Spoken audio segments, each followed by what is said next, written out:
우리가 민수기 3장을 시작하면서 하나님께서는 그 레위 자손들을 1개월 이상의 사람을 다 계수하라고 명령하셨습니다.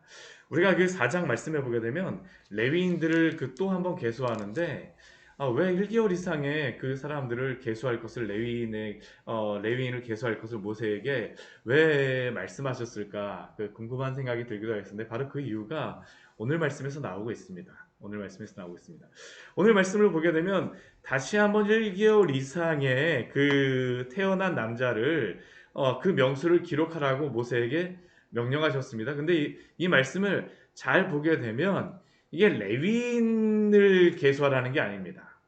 우리가 40절 말씀을 잘 보게 되면 누구를 계수하라고 말씀하시냐면 이스라엘 자손의 처음 태어난 남자를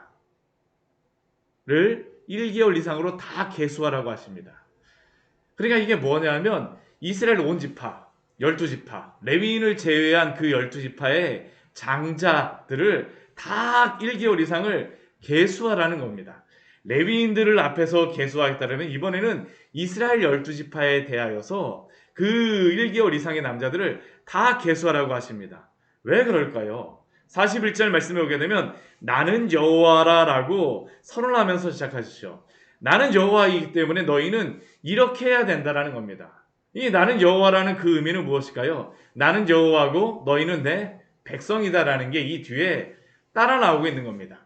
오늘 말씀을 보게 되면 이스라엘 백성이 왜 하나님의 백성이 되어지는가라는 것에 대해서 우리에게 알려주는 것입니다. 모든 처음 태어난 자를 다 하라고 하시는데 왜 그러냐면 이 모든 태어난 자 대신에 누가 이것을 대체한다는 것을 말씀해 주신 거냐면 레위 자손이 처음 태어난 자를 대신한다라는 게 오늘 말씀의 중요한 내용입니다. 우리 41절 말씀 보면 그렇습니다. 나는 여호와라 나는 여호와 하나님인데 그럼 너희는 어떠한 사람이냐? 나의 백성입니다. 어떠한 사람이 나의 백성입니까?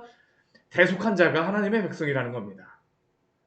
이스라엘 자손 중 모든 태어난 자 대신에 레위인을 내게 돌리고 이스라엘의 처음 태어난 자 대신에 레위인을 내게 돌리고 장자를 바친다라는 그러한 의미 자체는 무엇이냐면 이스라엘 모든 사람이 다 누구의 백성입니까? 하나님의 백성이며 하나님의 자손인데 그 장자를 드림으로 말미암아 그것이 하나님의 백성이라는 것을 나타내는 겁니다. 그런데 그 대신에 장자를 드리는 것 대신에 대신 누구를 다 하나님께 드리는 것으로서 대신하는 거냐면 레위인을 드린다라는 것이죠. 레위인들을 1개월 이상으로 다 계수하였던 것 같이 그래서 이스라엘 백성의 장자가 몇 명이냐를 계수하라고 말씀하세요. 근데 이것이 사람만 계수하는 게 아닙니다.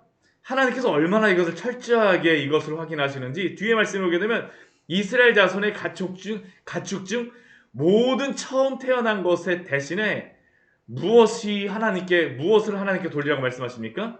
레위인의 가축을 내게 돌리라라고 말씀하세요. 왜요? 나는 여호와이기 때문에. 너희는 나의 백성이기 때문에.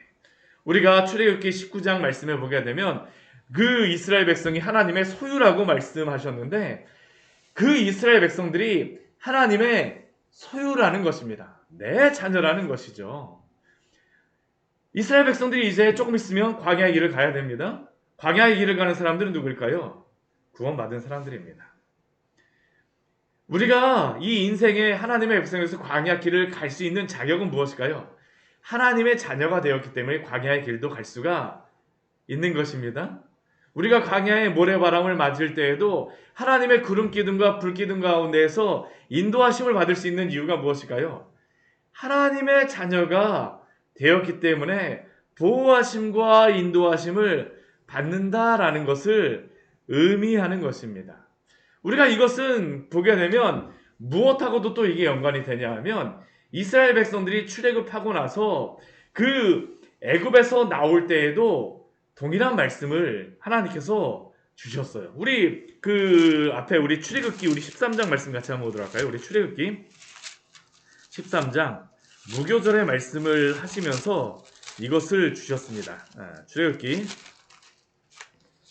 13장 2절 말씀 같이 한번 보도록 하겠습니다. 출애굽기 13장 2절의 말씀입니다. 같이 읽겠습니다. 이스라엘 자손 중에서 사람이나 짐승을 막론하고 태에서 처음 난 모든 것은 다 거룩히 구별하여 내게 돌리라. 이는 내 것이니라 하시니라. 아멘. 이 무교전의 말씀을 주시면서 하나님이 이 말씀을 그 출애굽기에서 주셨습니다. 이스라엘 자손 중에서 처음 난 사람이나 짐승을 막론하고 태에서 처음 난 모든 것은 다 누구입니까? 누구의 것입니까? 하나님의 것입니다.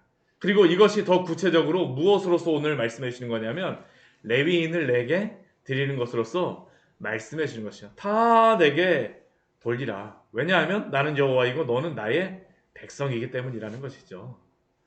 그래서 이제 뒤에 말씀해 보게 되면 무엇을 하냐면 모세가 하나님께서 여호와께서 명령하신 대로 이스라엘 자손 중에 모든 처음으로 태어난 자를 다 계수하기 시작합니다. 계수하니까 몇 명이나 됐을까요? 우리 43절 말씀에 오게 되면 몇 명이 났는지를 우리에게 알려주고 있습니다. 몇 명입니까? 22,273명이었더라라고 말씀합니다. 22,273명. 그리고 하나님께서 45절 말씀에서 무엇이라고 말씀하세요? 우리 45절 말씀 같이 읽겠습니다. 이스라엘 자손 중 모든 처음 태어난 자 대신에 레위인을 취하고 또 그들의 가축 대신에 레위인의 가축을 취하라. 레위인은 내 것이라. 나는 여호와니라. 우리 여호와, 나는 여호와라. 나는 여호와라. 사실 이 안에 있는 것은 그러니까 너희는 모두 내 백성이다라는 것을 의미하는 겁니다. 레위인을 통하여서 하나님이 그 이스라엘의 그 모든 것에 그 주인이시며 또는 여호와 되심을 이거 오늘 말씀을 통해서 우리에게 알려주시는 겁니다. 그런데 이렇게 인구 계수가 다 끝났습니다. 한 가지의 문제가 발생을 했어요. 하나님이 보면 오늘 말씀을 보면 산수를 잘해야 됩니다. 하나님이 1.1획도 정말 그 오차 하나도 하나님이 용납을 안 하세요. 이 뒤에 말씀에 보면 무슨 말씀이 나와 있냐면 아까 이스라엘 백성들을 계수하고 나니까 22,273명이라고 말씀하셨는데요. 이스라엘의 이 계수한 백성이 레위인을 계수한 그 백성의 수와 오차가 생기는 겁니다. 몇 명의 오차가 생길까요? 46절 말씀 보게 되면 273명이 더 많다라고 말씀하십니다.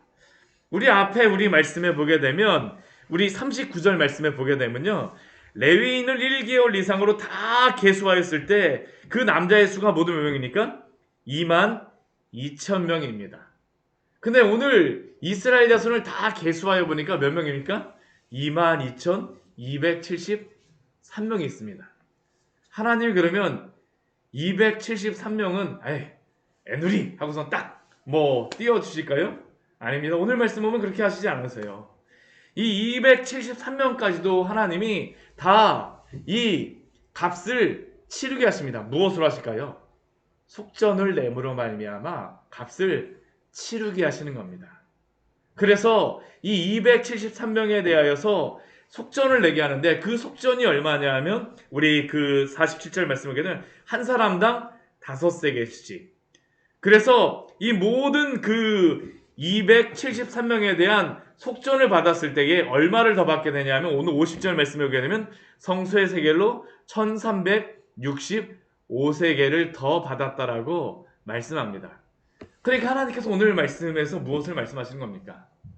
이스라엘 모든 자손이 다 내 백성이라는 것을 말씀하시는 것으로서 오늘 우리에게 알려주시죠. 이스라엘 백성이 왜 이스라엘의 백성이 되었을까요? 죄 있는 자가 하나님의 백성이 될 수 있는 방법은 없습니다. 이스라엘 백성이 이스라엘 백성 되어졌다는 것은 결국 누군가가 대속을 했다라는 겁니다. 값을 치웠다라는 것을 나타내고 있죠. 49절에서 모세가 레위인으로 대속한 이후에 사람에게 속전을 받았으니 대속하고 나서도 그 필요한 것에 대하여서는 하나님께서 생명에 대하여서 속전을 받으셨다라는 겁니다. 하나님의 백성이 되는 방법은 딱 한 가지입니다. 누군가 그 죄의 값을 치루어야 된다는 것을 오늘 말씀을 통해서 우리에게 알려주시는 것입니다. 어떻게 우리가 하나님의 백성이 될 수가 있을까요? 어떻게 우리가 영적으로 하나님의 이스라엘이 되어질 수가 있습니까? 그것은 한 가지입니다. 죄 있는 자가 하나님의 백성이 되어질 수 있는 유일한 방법은 그 죄에 대하여서 값을 치르는 방법밖에 없습니다. 왜 예수님이 이 땅에 오셨습니까? 마가복음 10장 45절 말씀해 보게 되면 예수님께서는 자신이 이 땅에 오신 이유를 우리에게 이렇게 말씀합니다.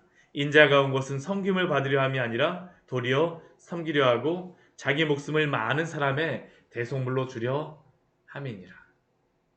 예수님이 우리 대신에 우리의 대속물이 되어 주심으로 말미암아 우리의 그 죄의 값을 치루어 주심으로 말미암아 우리가 주님의 백성이 된 줄, 하나님의 백성이 된 줄 믿습니다. 우리에게서는 어떠한 것이 있지는 않습니다. 하나님이 우리를 구속하셨기 때문이죠. 오늘 말씀을 보게 되면 값을 치르다라는 것이 계속적으로 나옵니다. 오늘 이 말씀과 그 유사한 그러한 말씀이 유사하다라고 할 수는 없지만 예수님이 그 마태복음 17장 말씀에 보게 되면 한 가지의 좀 재미있는 그러한 사건이 발생하는 것을 우리가 볼 수 있습니다. 우리 마태복음 17장 말씀 같이 한번 보도록 하겠습니다. 마태복음 17장 24절에서 27절까지의 말씀입니다. 우리 민수기 말씀을 보고 이제 그 중순 이후서부터 1월 중순 이후서부터 부활절까지 마태복음 말씀 보게 될 텐데요. 마태복음 말씀 보다 보면 저 이거 말씀 보면서 와, 이 말씀 왜 여기에 있지? 라고 생각하였던 적이 있었는데요. 이게 참 24절서부터 우리 27절까지의 말씀입니다. 같이 읽겠습니다. 가버나움에 이르니 반세계를 받는 자들이 베드로에게 나와 이르되 너의 선생은 반세계를 내지 아니하느냐 이르되 내신다 하고 집에 들어가니 예수께서 먼저 이르시되 시몬아 내 생각은 어떠하냐 세상 임금들이 누구에게 관세와 국세를 받느냐 자기 아들에게냐 타인에게냐 베드로가 이르되 타인에게이니라. 예수께서 이르시되 그렇다면 아들들은 세를 면하리라. 그러나 우리가 그들이 실족하지 않게 하기 위하여 내가 바다에 가서 낚시를 먼저 오르는 고기를 가져 입을 열면 돈 한 세계를 얻을 것이니 가져다가 나와 너를 위하여 주라 하시니라. 아멘. 제가 이 말씀을 보면서 야, 낚시를 했는데 어떻게 물고기 입에서 이 돈이 한 세겔이 나오나 하고 이게 참 재미있게 생각을 했었습니다. 이게 참 대단한 그러한 이적 아닙니까? 근데 이 말씀에서는 이 이적에 집중을 하면 안 됩니다. 왜 예수님께서 이 일을 하실까요? 오늘 그 방금 전에 읽었던 이 마태복음 17장 말씀에 보게 되면 중요한 것은 이 한 세계를 구하는 이유가 뭐냐 하면 세금을 내기 위하였습니다. 세금을 내기 위하여서. 근데 이 세금을 내는 이 세금이 어떠한 세금이냐면 성전의 세금을 내는 겁니다. 어찌 보면 오늘 그 레위인들에게 그 생명의 속전을 받는 이유와 동일합니다. 이 레위인들을 그 이스라엘 백성의 생명의 속전을 통해서 그 남은 돈을 가지고 무엇을 사용하냐면 성막에서 필요한 그러한 비용으로 사용하는 것입니다. 오늘 이 성전세를 방금 전에 읽었던 이 마태복음 17장에서 이 성전세를 만든 이유도 동일합니다. 이스라엘에 속하였던 모든 사람들에게서 그 한 사람당 이 반세겔씩 받아서 그것을 모아서 무엇으로 사용하냐면 성전에서 필요한 경비로 사용하게 하는 게 바로 이 성전세의 목적이었습니다. 그런데 예수님께서 어떻게 하세요? 자신도 내신다라고 하십니다. 자신도 내게 하십니다. 근데 예수님이 그 앞에 보게 되면 아들은 내지 않아도 된다라고 이야기합니다. 왜 그럴까요? 예수님은 바로 이 성전의 주인이시기 때문이죠.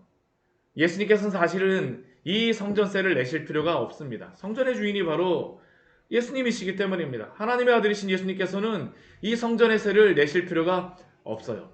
그런데 예수님께서 어떠십니까? 이 성전세를 내십니다. 왜 그럴까요?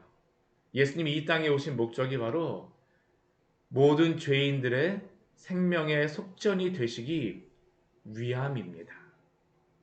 우리 오늘 방금 전에 읽었던 이 마태복음 17장 24절에서 27절 바로 앞에 보게 되면 22절과 23절 말씀을 보게 되면 한 가지에 대해서 예수님이 말씀하시는 내용이 있습니다. 우리 앞에 22절과 23절, 마태복음 22절과 17장 22절과 23절 같이 한번 읽겠습니다. 갈릴리에 모일 때에 예수께서 제자들에게 이르시되 인자가 장차 사람들의 손에 넘겨져 죽임을 당하고 제3일에 살아나리라 하시니 제자들이 매우 근심하더라. 아멘. 예수님이 십자가에 못 박히시는 것에 대하여서, 죽으시는 것에 대하여서 말씀하시고 난 다음에 바로 이 성전세에 대하여서 우리에게 마태복음은 말씀합니다. 예수님이 왜 이 땅에 오셨습니까? 바로 우리의 죄인들의 생명의 속전이 되시게 하여서 오심을 믿으시기 바랍니다. 우리가 어떻게 구원을 받았을까요? 우리가 어떻게 이 세상 속에서, 이 광야 같은 세상 속에서 하나님을 믿으며 살아갈 수 있습니까? 우리가 어떻게 하나님의 자녀라고 우리가 불릴 수 있습니까? 우리가 어떻게 하나님의 자녀임을 확신할 수 있습니까? 바로 예수 그리스도가 우리를 위하여서 자신의 목숨을 대속물로 주심으로 말미암아, 생명의 속전이 되심으로 말미암아, 십자가에 달려 죽으심으로 말미암아 우리가 구원을 받고 하나님의 자녀가 된 줄 믿으십시오. 오늘 하루 주님이 주신 귀한 날입니다.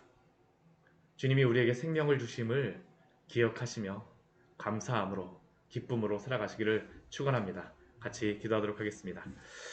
하나님 아버지, 오늘 말씀을 통하여서 우리에게 귀한 은혜를 주시옵소서.